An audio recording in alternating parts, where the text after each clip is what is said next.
My name is Dietrich Heidtmann. I have been actually joining and sponsoring this conference for the last 10 years, but this is the first time I'm doing it for my new employer, AREIM. We're a Nordics platform. We have been just celebrating our 20th birthday. Nordic means we have our head office in Stockholm. We have a large office also in Finland, and then we have some smaller office in Denmark and in Oslo, but we're present across the region. And we very much look at deploying value-add capital across the region.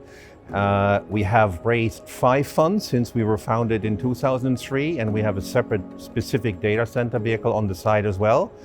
And we're enjoying a global client base that seems to be interested in the Nordics on an ongoing basis. That's a big question. I mean, obviously, Nordics aren't isolated from the rest of the world. So we also had the benefit of higher interest rates and the impacts on housing markets, especially on condo markets. I mean, it's become more difficult to actually buy. And so that has actually, Sweden has seen home prices decline for the condo market quite a bit.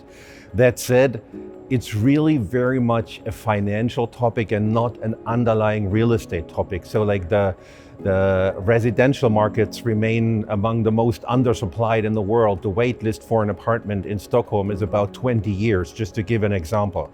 On the office side as well, the markets have very, very early adapted to more flexible work models.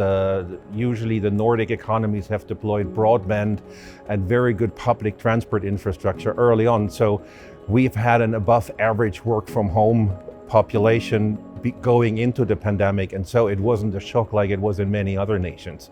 So we're coming out of this obviously also in a better way. That said, specifically, if I contrast this to the American market, where I see people coming back to the office and doing team meetings on Teams from one cubicle to the next, I think there is a culture issue. The Nordic countries are all very much trust-based cultures where people actually like to be with each other and do things together, and you don't have to tell them to come to the office to actually go there.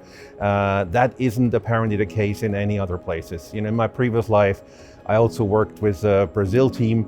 That was very much the same over there, but a stark contrast to what's happening in the US actually. Challenges there are obviously galore because we're not isolated from the rest of the world, but we also see a lot of opportunities. And notably, I mentioned to you the housing market, which is actually a very undersupplied market.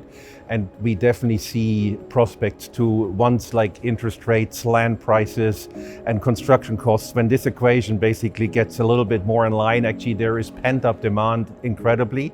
In most residential markets, you look at vacancy in percentage points. We're looking at this in basis points.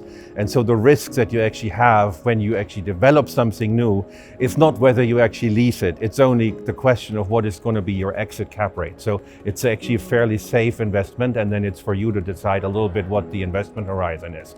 Equally on the office space, it seems like in a lot of countries, people are afraid of office.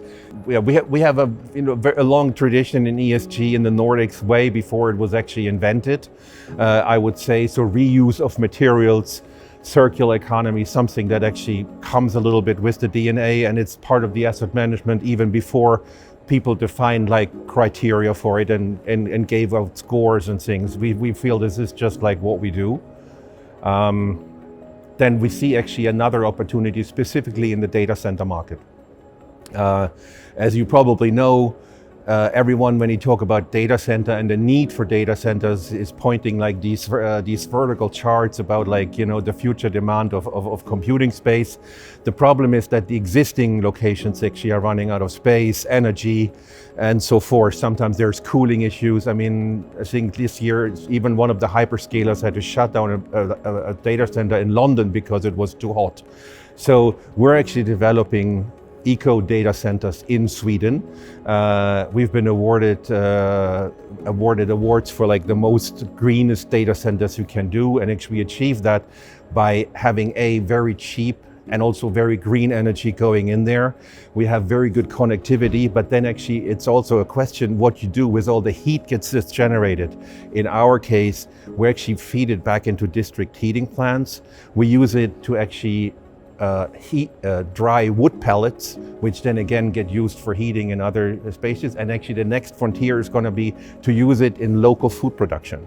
So it's the entire value chain and the entire process, not just like what's going in terms of energy and what and how you use it, but also actually what you do with all the heat that's created. On top of that, we're building them in wood, and from that point of view, I think it's something that is the next frontier on the data center market. Yeah, I mean, there's been a lot of news about Sweden and Finland joining NATO and in context with the attack of Ukraine. I don't really want to go too much into geopolitics because I'm sure there's smarter people to comment on that one. However, I would just say if you're in Sweden, if you're in Finland, you don't really feel the Russians next door. It's just like you ask somebody in Seoul whether, how scared he is with the crazy neighbor. And so I think if you normalize this a little bit, what people appreciate in the Nordics is actually these really stable economies. I mean, for the last 20 years, you have actually created growth which was above par with regards to Europe. There is more flexible immigrations, which is part of that, but that also drives actually good opportunities both on the office market, on the housing market. So I think it is something that often gets overlooked because we're a relatively small region. But once people actually start to look at Nordics as a region, they find it very worthwhile to look at to spend their time there. And we're enjoying an increasingly global investor base who are actually also very loyal with us across different funds. Yeah, I mean, the big question here is interest rates, because I think specifically the Nordics, in Sweden, we have a huge listed market. And that listed market has benefited the last couple of years from virtually free money. And that is obviously biting back right now. So actually, when I joined AREIM in May, everyone predicted the real estate sector to drag down the banks, and the banks dragging down the entire country, and Sweden was going to hell. That was actually the narrative in June this year. I think I was quite pleased to see that, coming out after the summer break, nobody went bankrupt. You've actually seen some transactions in the market confirming values or only minor adjustment to values. So a lot of these companies have been able to restructure their balance sheet in a first step, and any catastrophes have been completely avoided. So I think that is something which should give comfort to people going forward as well. And PRE, a publication that you probably know, they write on global private equity real estate investing. They have actually had a covered article recently about new managers global managers increasingly looking at Sweden again and the Nordics more broadly. So I think the narrative has changed. I'm not suggesting we become complacent. So there is still a lot to work through, but I think that the way that the Nordics operate, it's going to be worked through in an orderly fashion rather than in a chaotic fashion. This is not a global financial crisis type of scenario.